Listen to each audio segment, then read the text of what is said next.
नमस्कार दोस्तों, माँ काली की कृपा आप लोगों पे बनी रही जैसे मेरे ऊपर बनी रही। और आप स्वस्थ होंगे, मस्त होंगे। आपको मेरा वीडियो कैसा लगा आप कमेंट में लिखिए, शेयर कीजिए और कमेंट कीजिए।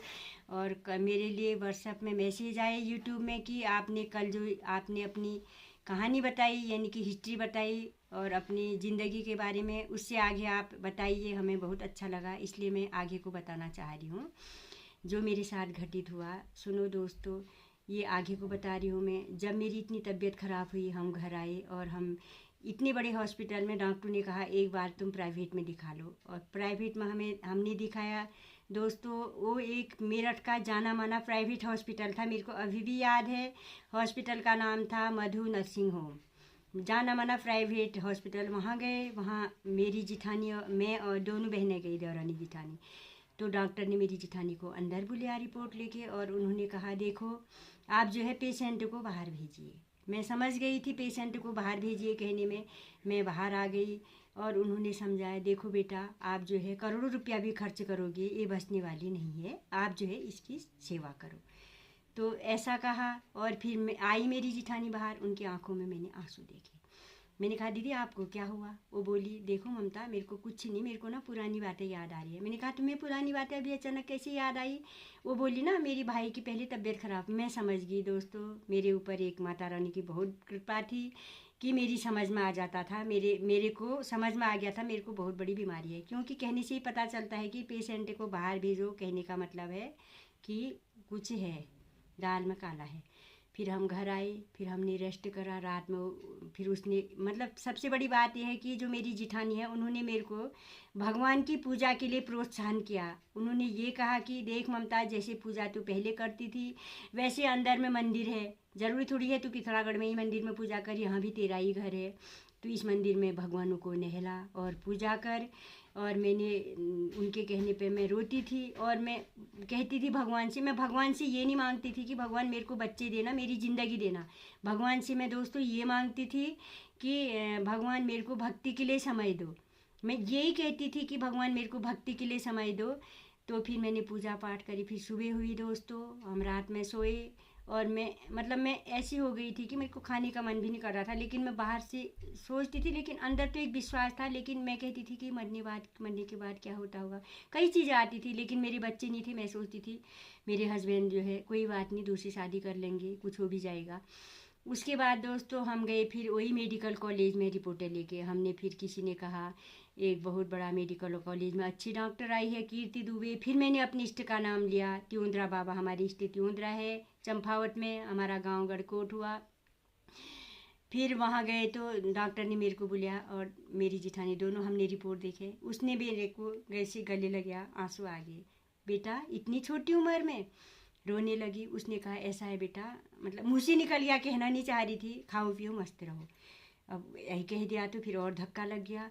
पता नहीं मेरे को क्या हुआ, माता रानी बोली, मैं तो बोली नहीं होंगी।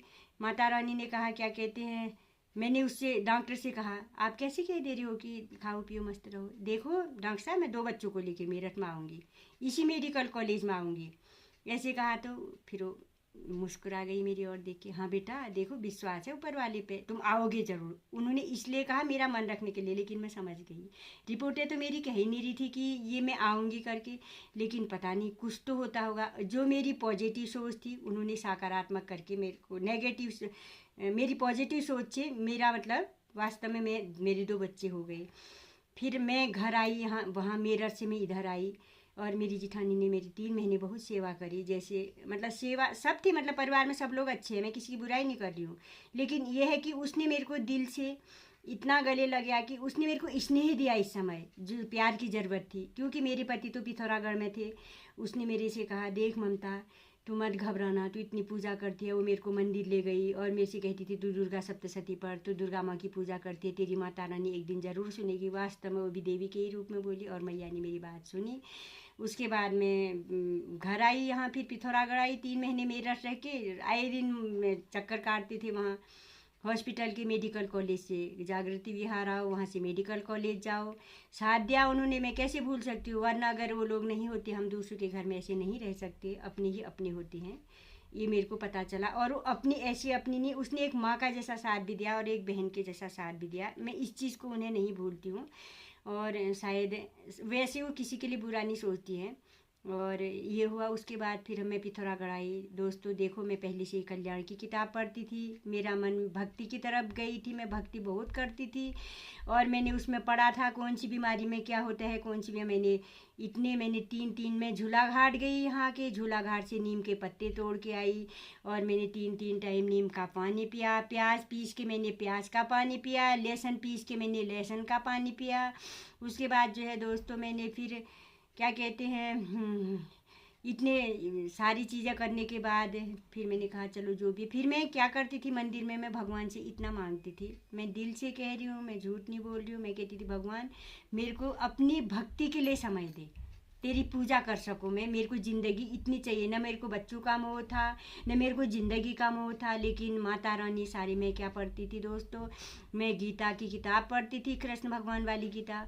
और उसमें मैं ये पढ़ती थी, और क्यों व्यर्थ चिंता करते हो, किससे डरते हो, कौन तुम्हें मार सकता है। आत्मा न पैदा होती है न मरती, जो हुआ वह अच्छा हुआ, जो होगा वह भी अच्छा होगा। तुम भूत का पश्चाताप न करो, भविष्य की चिंता न करो, वर्तमान चल रहा है तुम्हारा क्या गया जो तुम रोते हो। तुम क्या लाए थे जो तुमने खो दिया, तुमने क्या पैदा किया था जो नाश हो गया।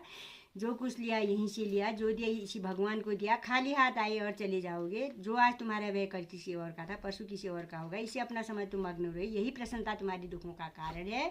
परिवर्तन संसार का नियम है, जिसे तुम मृत्यु समझते हो वही तुम्हारा जीवन है। एक क्षण में तुम करोड़ के स्वामी बन जाते हो, दूसरे क्षण में तुम दरिद्र हो जाते हो। छोटा बड़ा अपना पराया मन से मिटाओ, विचार से हटा दो, फिर सब तुम्हारा है, तुम सबके हो। यह शरीर न तुम्हारा है न तुम शरीर के हो। यह जल